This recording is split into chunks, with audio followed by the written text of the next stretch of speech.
عزیزان اسلام، السلام علیکم ورحمۃ اللہ وبرکاتہ۔ آپ تمامی بڑے بزرگ دوست احباب،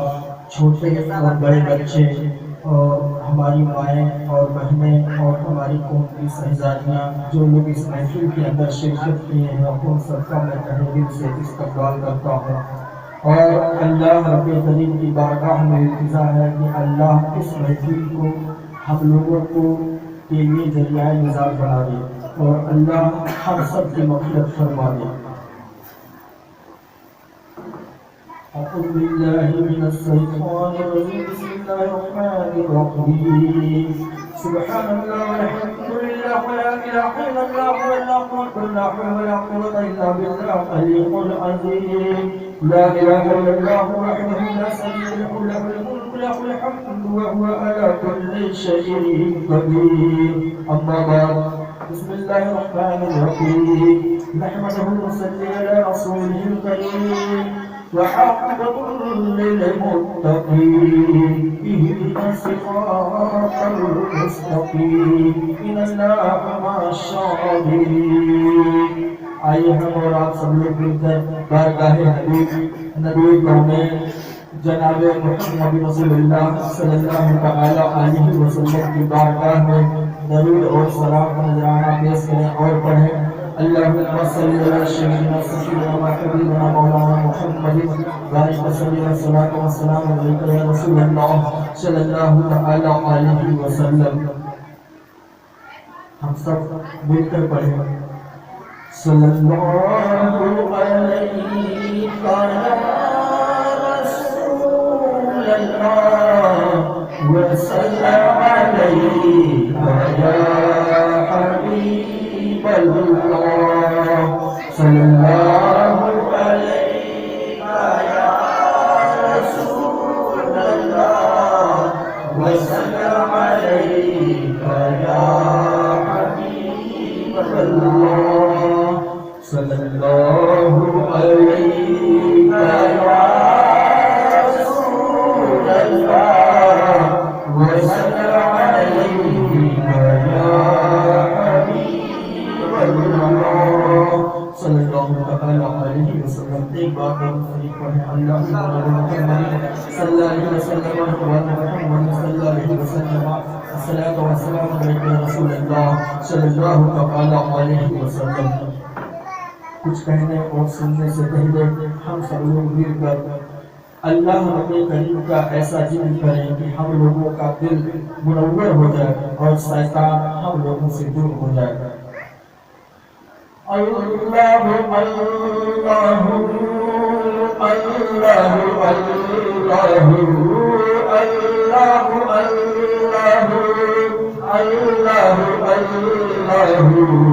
لا الہ الا اللہ، لا الہ الا اللہ، اللہ اللہ اللہ اللہ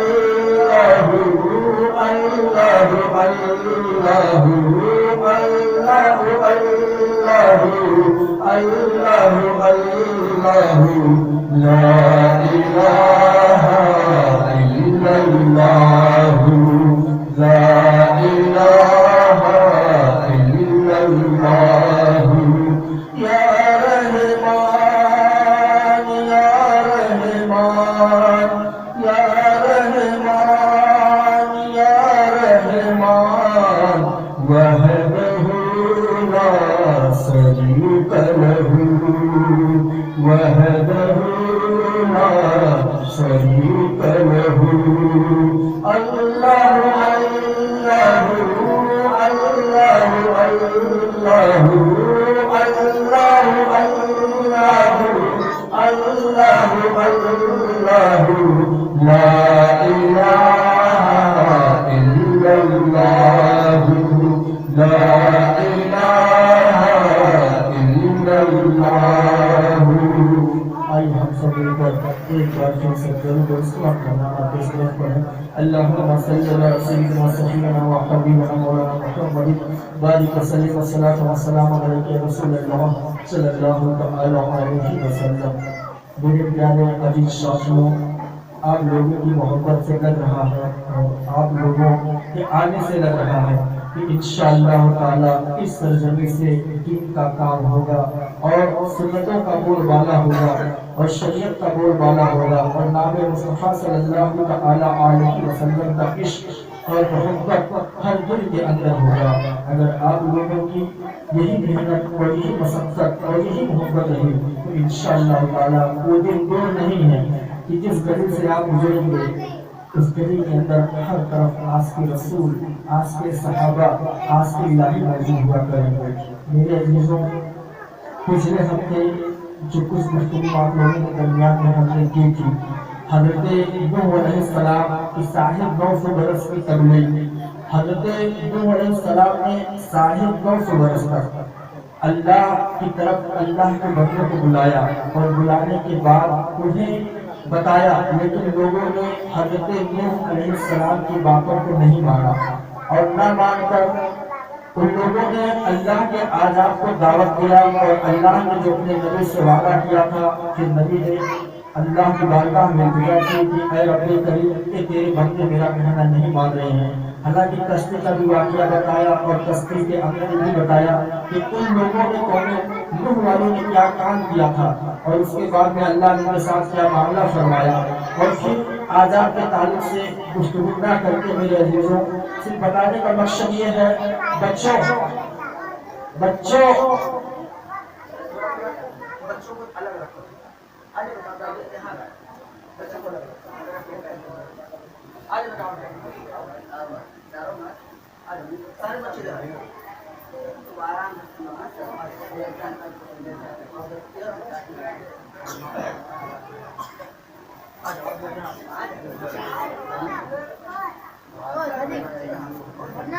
آئیے ہم سب مل کر ایک بار پھر سے جنت سلام بنانا اپنے سلام پڑھیں۔ اللہم محمد صلی اللہ علیہ وسلم محمد صلی اللہ علیہ وسلم الصلاۃ والسلام علیک یا رسول اللہ صلی اللہ علیہ وسلم۔ میرے عزیزوں، آپ لوگوں نے تاریخ کے حوالے سے سنا ہوگا کہ حضرت نوح علیہ السلام کی باتوں کو ان کی قوم والوں نے نہیں مانا۔ حضرت نوح علیہ السلام کی ان لوگوں نے نافرمانی کی۔ کم و بیش 80-82 لوگ آپ کے اوپر ایمان لے کر آئے تھے اور وہ لوگ حضرت نوح علیہ السلام کی کشتی کے اندر سوار ہوئے اور پھر اللہ کا سیلاب آیا، زمین کے اندر سے پانی نکلنا شروع ہوا اور آسمان سے پانی برسنا شروع ہوا، یہاں تک کہ پورے جہاں کے اندر صرف پانی ہی پانی تھا۔ اگر نجات کا کوئی دریا تھا تو حضرت نوح علیہ السلام کا کشتی تھا، حضرت نوح علیہ السلام کا سفینہ تھا۔ میرے عزیزوں، حضرت نوح علیہ السلام کی بات کو ایک طرف آپ لوگ سنتے رہتے ہیں، حضرت لوط علیہ السلام کی باتوں کو میں چاہتا ہوں کہ آپ لوگوں کے درمیان میں پیش کر دوں۔ حضرت لوط علیہ السلام اللہ کے ایک جلیل القدر نبی تھے، بہت ہی پیارے بندے تھے اور اللہ کے آپ ایسے نبی گزرے ہیں کہ آپ کی قوم کے اندر ایسے کرتوت موجود تھے، اللہ اور اس کے رسول کی ایسے ایسی نافرمانیاں وہ لوگ کرتے تھے کہ قوم لوط کے اندر حضرت لوط علیہ السلام خود موجود ہیں، لیکن ان لوگوں نے اپنے ایسے کاموں کو انجام دیا کہ اللہ رب کریم نے فرشتوں کو زمین پر بھیجا اور بھیجنے کے بعد میں ان کو گرد اس کو نابود کر دیا۔ لیکن میرے عزیزوں، حضرت لوط علیہ السلام نے دعوت کا کام بند نہیں کیا، حضرت لوط علیہ السلام دعوت کا کام دیتے رہے اور لوگوں کو اللہ کی طرف بلاتے رہے اور لوگوں کو دین کی دعوت دیتے رہے۔ اب اگر اور آگے ہم لوگ آتے ہیں تو تمام انبیاء کے باپ جن کو کہا جاتا ہے حضرت ابراہیم خلیل اللہ علیہ السلام، حضرت ابراہیم خلیل اللہ علیہ السلام نے ساری زندگی اللہ کی طرف لوگوں کو بلانے کا کوشش کیا اور لوگوں کو اللہ کی طرف بلانے کا ہی کام کیا، اور وہی حضرت ابراہیم خلیل اللہ علیہ السلام ہیں کہ جنہوں نے کعبہ شریف کی تعمیر بھی کی۔ حضرت ابراہیم خلیل اللہ علیہ السلام کے دو شہزادے حضرت اسماعیل خلیل اللہ، حضرت اسحاق علیہ السلام، یہ دونوں شہزادے بھی نبوت سے سرفراز ہوئے اور ان لوگوں نے بھی لوگوں کو اللہ کی طرف ہی بلایا۔ میرے عزیزوں، اگر ہم اپنے نبیوں کے فہرست کو اگر ان کے زندگی کو ہم دیکھیں تو ہمارے سارے نبیوں کا اللہ نے جو کام ادا کیا وہ خالق کی طرف بندوں کو بلانے کا کام کیا تھا۔ لیکن آخر نبی کا مطلب پیغمبر کا مطلب جو اللہ نے نبی اور پیغمبر دنیا کے اندر بھیجا، تو نبی کا مطلب علم غیب کا جاننے والا، پیغمبر کا مطلب پیغام الہی پہنچانے والا، رسول کا مطلب جس پر اللہ نے شریعت کو نازل کیا ہو، توریت، زبور، انجیل، قرآن۔ تو جتنے انبیاء علیہ السلام دنیا کے اندر تشریف لے کر آئے اور ہمارے آقا دو جہاں صلی اللہ تعالی علیہ وسلم تک سارے انبیاء علیہ السلام نے لوگوں کو کدھر بلایا؟ حق کی طرف بلایا، لوگوں کو اللہ کی طرف بلایا، لوگوں کو شریعت کی طرف بلایا، لوگوں کو فرمان ربی کی طرف بلایا۔ میرے لیے اللہ کا فرمان تھا، جتنے انبیاء علیہ السلام دنیا کے اندر آئے ان لوگوں نے لوگوں کو بلایا اور حق کی طرف بلایا، برائی باتوں سے روکا، ہر گمراہیت سے روکا، ہر فتنے اور فساد سے روکا۔ لیکن میرے عزیزوں، جب انبیاء علیہ السلام کا دور ختم ہوا اور ہمارے اور آپ کے آقا نبی کریم صلی اللہ علیہ وسلم جو آخری پیغمبر، آخری نبی، جو تمام انبیاء علیہ السلام کے نبی، جو تمام انبیاء کے سردار، ہمارے آقا صلی اللہ علیہ وسلم جس دنیا کے اندر تشریف لے کر آئے اور آپ کی جو زندگی رہی، آپ نے ساری اپنی زندگی کے اندر تبلیغ اسلام کیا، لوگوں کو حق کی طرف بلایا اور لوگوں کو برائی سے روکا۔ وہی میرے آقا صلی اللہ علیہ وسلم کے پیارے صحابی رسول صلی اللہ علیہ وسلم جو آپ کا کلمہ پڑھتے اور آپ کی تربیت میں رہتے، کچھ دن آپ کے پاس گزارنے کے بعد میں آقا علیہ السلام سے اجازت لے کر وہ لوگ تمام دنیا کے اندر نکل جاتے پیغام اسلام کو لے کر، پیغام محمد رسول اللہ صلی اللہ علیہ وسلم کو لے کر، اور وہی صحابی رسول صلی اللہ علیہ وسلم دنیا کا ایسا کوئی ملک نہیں باقی ہوگا تو جہاں صحابی رسول صلی اللہ علیہ وسلم یا تابعین یا تبع تابعین وہاں پر پہنچے نہ ہو۔ میرے عزیزوں، اگر اللہ رب العالمین چاہے ایک ہی وقت میں خالی اللہ حکم دے دے یا اللہ صرف بتا دے لوگوں کو کسی نہ کسی ذریعے سے ان کے دل کے اندر بسا دے کہ اب دنیا کے اندر جتنے لوگ ہیں وہ سب لوگ میرے آگے سجدہ کریں گے، سب لوگ نماز پڑھیں گے، میری فرما برداری کریں گے، تو اللہ کے لیے مشکل نہیں ہے میرے بچوں، میرے بھائیوں اور میرے عزیزوں۔ اللہ رب العالمین ہر شے پر قادر ہے۔ اللہ کے حکم میں ایسا کوئی چیز نہیں ہے کہ جو اللہ کے حکم سے ہو نہ جائے، اللہ سب پر قادر ہے۔ لیکن میرے عزیزوں، اللہ نے جب مخلوق خدا میں اپنے مخلوقوں میں جب انسان کو پیدا فرمایا اور جب جنوں کو، جناتوں کو اس کے تعلق سے اور فرشتوں کو بتایا، تو جناتوں سے مراد جو ابلیس تھا وہ بھی وہاں موجود تھا، اور فرشتوں سے مراد اور تمام مخلوق بھی اللہ کے موجود ہے، جن کو ملکوتی توحید کے نام سے بھی جانا جاتا ہے، جن کے فرشتوں کے نام سے بھی جانا جاتا ہے۔ ان لوگوں سے اللہ نے ابن آدم کے تعلق سے اور حضرت آدم علیہ السلام کے تعلق سے لوگوں کو بتایا کہ ہم دنیا کے اندر جو انسان بھیج رہے ہیں ان کے ساتھ کیا ہوگا، یہ کیسے زندگی گزاریں گے، دنیا کے اندر کیسے رہیں گے، اور کیسے جنت میں جائیں گے اور کیسے جہنم میں جائیں گے، سارا معاملہ، یہاں تک کہ اللہ نے سب کو بتا دیا کہ ہاں یہ جنتی ہے اور یہ جہنمی ہے۔ ان میں سے کچھ وہ ہے انبیاء علیہ السلام کی ہے، تو کچھ صالحین کی ہے، تو کچھ متقین پرہیزگار لوگوں کی ہے، اور کچھ کفار کی ہے، کچھ مشرک کی ہے، کچھ ایسے لوگوں کی روحوں کے تعلق سے حضرت آدم علیہ السلام کو اللہ نے لوگوں کا تعارف کروا دیا۔ میرے چیزوں، یہ جو دین کا کام ہے، یہ جو دعوت کا کام ہے، یہ دعوت کا کام اگر ہم اور آپ لوگ مل کر کریں، اللہ کی طرف اگر لوگوں کو ہم لوگ بلائیں، تو یہ کام تمام انبیاء علیہ السلام کی سنت ہے، تمام انبیاء علیہ السلام کا طریقہ ہے، تمام انبیاء علیہ السلام نے اسی کام کو اپنی زندگی بنا لیا تھا۔ میرے عزیزوں، اگر کسی بھی انبیاء علیہ السلام کی تاریخ کو دیکھا جائے، ان کی زندگی کو اگر دیکھا جائے، اگر شخص کے تعلق سے دیکھا جائے، تو حضرت ایوب علیہ السلام کے صبر کا لوگ مثال دیتے ہیں، اور اگر اللہ کی رحمی اور اللہ کی قریبی کے تعلق سے اور اگر معجزہ کے تعلق سے دیکھا جائے تو حضرت عیسیٰ علیہ السلام کے لوگ مثال دیتے ہیں۔ میرے عزیزوں، اگر سخاوت کے تعلق سے دیکھا جائے، بادشاہت کے تعلق سے دیکھا جائے، تو حضرت سلیمان علیہ السلام کے لوگ مثال دیتے ہیں۔ اگر خوبصورتی کے تعلق سے دیکھا جائے تو حضرت یوسف علیہ السلام کے تعلق کا لوگ مثال دیتے ہیں کہ حضرت یوسف علیہ السلام کتنے خوبصورت تھے، حضرت سلیمان علیہ السلام کتنے بڑے بادشاہ تھے۔ اللہ نے اپنے انبیاء، اپنے نبیوں کو سب کچھ عطا کر دیا تھا، ایسی کوئی چیز نہیں تھی کہ جو نبیوں کے قبضے قدرت میں نہ ہو۔ میرے عزیزوں، لیکن اللہ اس کے کریمی کا نتیجہ پہ دیکھ لو، اللہ اس کے رحیمی اور کریمی کا آپ انصاف کو دیکھ لو کہ اللہ کتنا بڑا انصاف پسند ہے، اللہ کتنا بڑا رحیم و کریم ہے۔ پہلے کے انبیاء علیہ السلام کے قوم والے اگر اللہ کی نافرمانیاں کرتے تھے، اگر اللہ اور اس کے رسولوں کی نافرمانیاں، اس کے نبی کی نافرمانیاں کرتے تھے، تو اللہ ان لوگوں پر اپنے عذاب کو مسلط کر دیتا تھا، ان کو جلیل کر دیتا تھا، بیماریوں میں مبتلا کر دیتا تھا، آسمانوں سے پتھر برسوا دیتا تھا اور ایسا سیلاب بھیج دیتا تھا، ایسا ہوا بھیج دیتا تھا، کہیں ٹکے بھیج دیتا تھا، تو کہیں کوئی جانور بھیج دیتا تھا۔ ان لوگوں پر اللہ اپنے عذاب کو مسلط کر دیتا تھا اور وہ لوگ ہلاک اور برباد ہو جاتے تھے۔ بہت سارے قوم کا ذکر قرآن کے اندر بھی آیا ہے، قصص الانبیاء کی ایک کتاب ہے، اس کے اندر بھی آیا ہے۔ تو بہت ساری باتوں کو آپ لوگوں کے درمیان بتانا چاہتا ہوں کہ تھوڑی سی باتیں بتاؤں اور تمام باتوں میں ایک بتاؤں۔ میرے عزیزوں،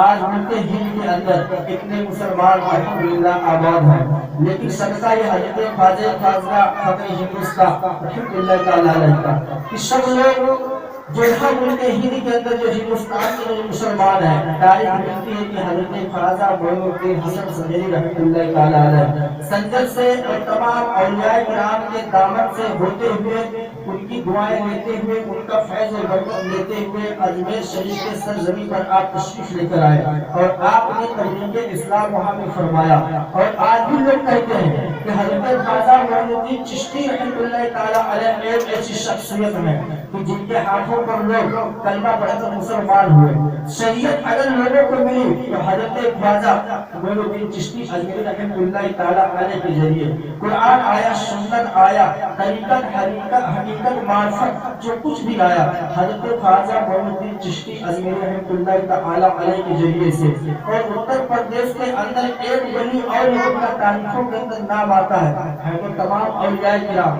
جو دین کی تبلیغ کو کیے، وہ دین کے کام کو کیے اور لوگوں کو اللہ کی طرف بلائے۔ میرے عزیزوں، انہیں میں سے ایک ہے حضرت مخدوم اسرت ذهبی السبحانی کشوشی رحمۃ اللہ تعالی علیہ، جو تخت اور تاج کو ٹھوکر مار کر، اس کو چھوڑ کر اور ملک ہند کے اندر آپ تشریف لے کر آئے اور لوگوں کو پیغام حق، پیغام مصطفیٰ صلی اللہ تعالی علیہ وسلم کی آپ نے دعوت کی۔ لیکن ان ولیوں کی زندگی کے بارے میں کچھ باتیں میں آپ لوگوں کے سامنے رکھنا چاہتا ہوں۔ یہ جو ولی اللہ ہوئے، اتنے کرامتی بزرگ ہوئے کہ یہ کی نظر جس طرف اٹھ جاتی تھی، یہ جس طرف اشارہ کر دیتے تھے، جس نیت سے اشارہ کر دیتے تھے، اس طرف لوگ کلمہ پڑھ لیتے تھے، لوگ مسلمان ہو جاتے تھے۔ بے زبان کو اللہ زبان عطا کر دیتا تھا، اگر بہرا ہے تو اسے کان مل جاتا تھا، گونگا ہے تو اسے آواز مل جاتا تھا، بے اولاد ہے انہیں اولاد مل جاتا تھا، اور اگر حافظ قرآن نہیں ہے تو ان کی ایسے نظر کرم ہوتی تھی کہ لوگ حافظ قرآن ہو جاتے تھے۔ لوگ عرض الہی تک دیکھتے تھے، زمین کے تہ تک دیکھتے تھے۔ کچھ لوگ تو اللہ کے ایسے ایسے برگزیدہ بندے، ایسے ایسے ولی آئے ہیں اس ہندوستان کے سرزمین پر تاریخ کے حوالے سے، کھیتوں کے اندر وہ حل چلا رہے ہیں اور حج کا زندگی چل رہا ہے، لیکن میرے عزیزوں ان کے ولایت پر فخر کرو اور اللہ کا شکر ادا کرو۔ کھیت کے اندر بیل اور حل لے کر آدمی کھڑا ہے اور جب ان کا اشارہ، ان کا حکم ہوتا ہے، کہتے ہیں آنکھیں بند کر لو، اور وہ جا کے اپنی آنکھوں کو کھولتا ہے تو مکہ شریف کے سامنے کھولتا ہے۔ تو میرے عزیزوں، اللہ رب کریم نے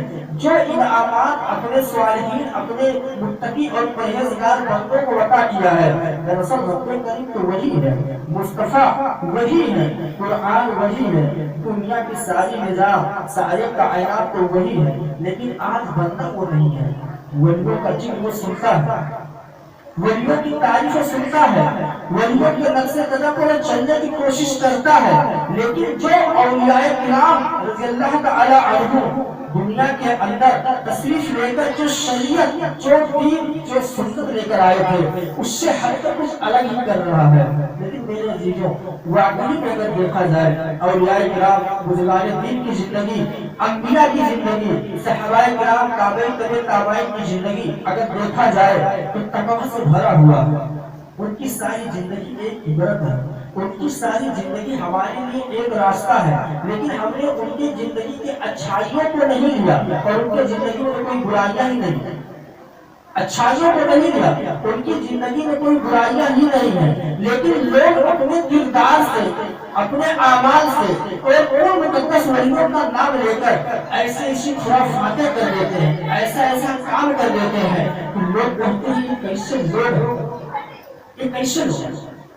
اتنے متقی صالحین پرہیزگار بندے ان کے خدمت کے اندر تشریف لے کر آئے کہ جن کے ہاتھوں پر لوگ ہاتھ رکھ کر کلمہ پڑھ لیتے تھے، اور ایک نہیں، دو نہیں، چار نہیں، ہزاروں کی تعداد میں جب ایک اللہ کا مقدس ولی تھا، ایک اللہ کا پیارا برگزیدہ بندہ تھا، تو تمام لوگ مسلمان ہو جایا کرتے تھے وجہ اسلام کی سچائی کو دیکھ کر، اس کی حقانیت کو دیکھ کر، اس کے تقوی کو دیکھ کر، مذہب اسلام کی سچائی کو دیکھ کر لوگ مسلمان ہو جاتے تھے۔ جب ایک مسلمان، ایک مومن بندہ دنیا کے کسی بھی گوشے سے ہندوستان کے سرزمین پر یا کسی اور ملک کے اندر جب وہ جاتا تھا تو لوگ اسلام قبول کر لیتے تھے اور پھر تمام لوگ مسلمان ہو جاتے تھے۔ لیکن افسوس کی بات تو یہ ہے کہ اس دور میں تو بہت کم مسلمان تھے، بہت کم لوگ تھے، مسلمانوں کی تعداد تو بہت کم تھی، لیکن آج تو مسلمانوں کی تعداد بہت زیادہ ہو گئی ہے، لیکن پھر لوگ اسلام کی طرف کیوں نہیں آ رہے ہیں؟ وجہ کیا ہے؟ لوگ اسلام کی طرف کیوں نہیں آ رہے ہیں؟ وجہ کیا ہے؟ کبھی ہم لوگوں نے اس کو جاننے کی کوشش کی، کبھی ہم لوگوں نے اس کے کہیں تک جاننے کی کوشش کی؟ جب قرآن وہی ہے، رسول وہی ہے، کعبہ وہی ہے، رب وہی ہے، سورج اور چاند وہی ہے، زمین اور آسمان وہی ہے، جب سب کچھ وہی ہے، تو آج مسلمان کو دیکھ کر لوگ اسلام کی تعریف کرنے کے بجائے لوگ مسلمانوں کی برائی کیوں کرتے ہیں؟ کیا وجہ ہے؟ جب اسلام ہمارا مذہب پاک ہے، جب ہمارا اسلام صاف ہے، سچا ہے اور وحدہ لا شریک ایک رب کی طرف لے جانے کا راستہ بتاتا ہے، ہمارا مذہب وہ ہے جس کے اندر قرآن ہے، ہمارا مذہب وہ ہے جس کے اندر تمام ملائک رکھا ہوا ہے، ہمارا اسلام وہ ہے کہ جو ہر برے کو اچھا بنا دیتا ہے، ہمارا اسلام وہ ہے کہ جو حلال اور حرام کی تمیز دیتا ہے، ہمارا اسلام وہ ہے جو کھانے پینے کا بھی تمیز دیتا ہے، ہمارا اسلام وہ ہے کہ جو اللہ تک پہنچنے کا راستہ بتاتا ہے، ہمارا اسلام وہ ہے جو محبت کا پیغام دینے کا طریقہ بتاتا ہے۔ جب سب کچھ ہمارے اسلام کے اندر موجود ہے، لیکن آج پھر بھی ایسا کیوں ماحول بنا جا رہا ہے؟ یہ میرے سمجھ میں نہیں آ رہا۔ وجہ کیا ہے؟ کیا کبھی اس کے تحت تک ہم لوگ گئے؟ کیا ہم نے جاننے کی کوشش کی کہ آج مسلمان اتنا پریشان کیوں؟ آج مسلمان جہاں دیکھو وہاں چوراہے پر مارا کیوں جا رہا ہے؟ جلیل کیوں کیا جا رہا ہے؟ ہم دوسروں کی غلطی دیتے ہیں، اپنی غلطیاں نہیں دیتے۔ وجہ کیا ہے؟ کبھی ہم نے جاننے کی کوشش ہی نہیں کی۔ اور اگر کہیں کسی کو تکلیف دیا جا رہا ہے تو چار کھڑے ہو کر وہاں ویڈیو بناتے ہیں، وہاں دیکھتے ہیں اس کو کتنا گھوسا، کتنا لاکھ، کتنا پھینک پڑ رہا ہے، اور پھر اس کو فیس بک پر اپلوڈ کر دیتے ہیں، واٹس ایپ پر بھیج دیتے ہیں، یوٹیوب پر لوڈ کر دیتے ہیں، اور کہتے ہیں ہم نے بہت بڑا کام کر دیا، ہم نے بہت بڑا کام کر دیا۔ جب اسلام وہی ہے، قرآن وہی ہے، میرے رسول وہی ہے، اللہ وہی ہے، تو پھر مسلمان ایسا کیوں ہے؟ یہ فکر ہے میرے کو، مسلمان کے ساتھ اتنا تکلیف، مسلمان کیوں پریشان ہے؟ وجہ کیا ہے؟ دراصل حقیقت تو یہ ہے میرے عزیزوں کہ ہم نے ابھی حضرت ایوب علیہ السلام کا نام لیا۔ حضرت ایوب علیہ السلام کے شبر کی بات کی جاتی ہے کہ دنیا کے اندر اگر کوئی شبر کرنے والا ہوا تو حضرت ایوب جیسا، اگر حسن و جمال والا کوئی ہوا تو حضرت یوسف جیسا، حکومت والا اگر کوئی ہوا تو حضرت سلیمان کو کوئی شان نہیں ملا۔ اور اگر دیکھا جائے معجزات میں، روحانیت میں، ہر طرف سے تو حضرت عیسیٰ علیہ السلام ہے۔ اگر گفتار میں دیکھا جائے تو حضرت موسیٰ کلیم اللہ ہے، اور اگر خلیل کی طرف نظر کر کے دیکھی جائے تو حضرت ابراہیم کلیم اللہ ہے۔ اگر شہیدی کی بات دیکھی جائے اور اللہ کی رضا کی بات دیکھی جائے تو حضرت اسماعیل ذبیح اللہ علیہ السلام ہے. اور اگر تمام پیغمبروں کی خوبیاں دیکھی جائے، تمام پیغمبروں کا اصلاح دیکھا جائے، تمام پیغمبروں کا طریقہ دیکھا جائے تو ہمارے اور آپ کے آقا جناب محمد رسول اللہ صلی اللہ علیہ وسلم ہے. ہم ایسے نبی کی امت ہیں میرے عزیزوں کہ میرے آقا علیہ السلام کے اندر سارے انبیاء کا جو طریقہ ہے، سارے انبیاء کا جو حکومت ہے، ان کی جو خوبصورتی ہے، ان کا جو معجزات ہے، میرے سرور عالم رسول اکرم محمد رسول اللہ صلی اللہ علیہ وسلم کے اندر موجود ہے. اور میرے آقا صلی اللہ علیہ وسلم نے اپنے امت کو بہت سارے تحفوں سے نوازا، بہت سارے تحفے، لیکن ان تحفوں کو تو ہم نے لے لیا اور اپنے اوپر لاگو نہیں کیا. اور آج اسی لیے ہم پریشان ہیں کہ ہمارے اندر صبر نہ رہے، ہمارے اندر وہ حکمت نہ رہے، ہمارے اندر وہ محبت نہ رہے.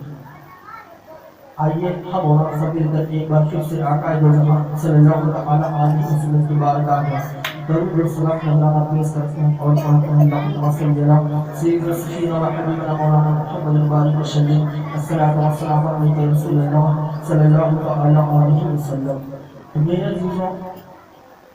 اتنے انبیاء علیہ السلام کا، اولیاء کرام کا ذکر کرنا اور ان کا نام لے کر آپ لوگوں کو بتانا ایک میرا ایک الگ مقصد تھا کہ